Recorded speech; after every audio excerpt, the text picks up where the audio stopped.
שלום חברים, מה נשמע? היום חזרתי עם מדריך קצת יותר סובך, יותר למתקדמים בפוטושופ, אפילו למומחים.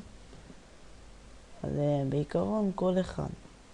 אז יאללה, בואו נתחיל.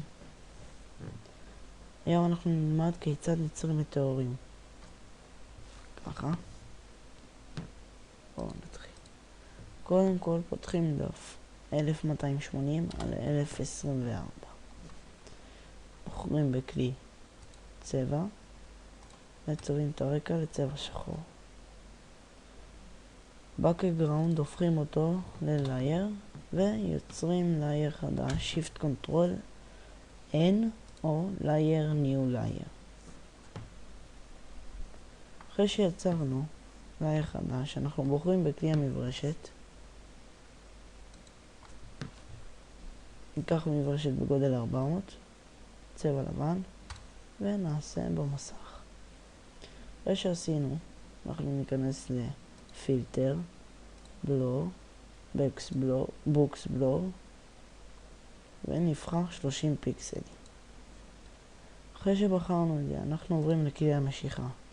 כלי המשיכה נסמן אותו ל-71, ונתחיל למרוח את המטאור. כל אחד איך שהוא רוצה. לא משנה איך.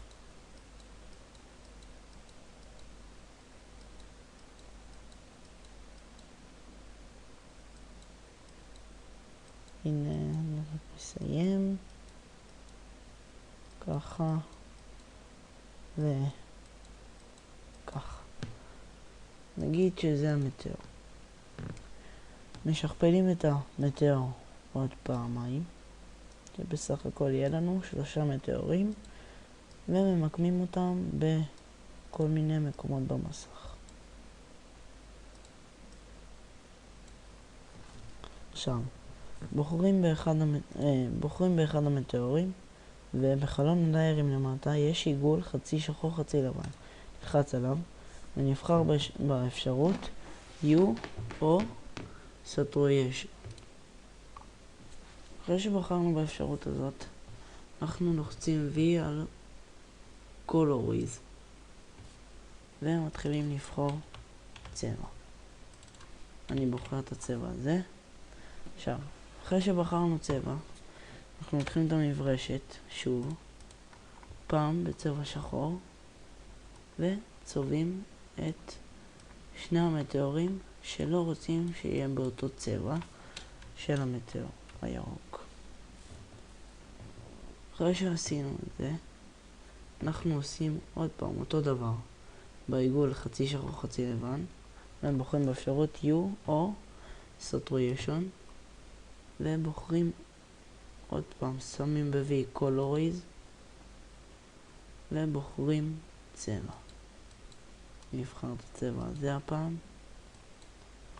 ושוב פעם לוקחים את המברשת, צובעים את המטאור שאנחנו לא רוצים שהוא יהיה בצבע הזה, ואת המטאור שצבענו מקודם, לא לשכוח.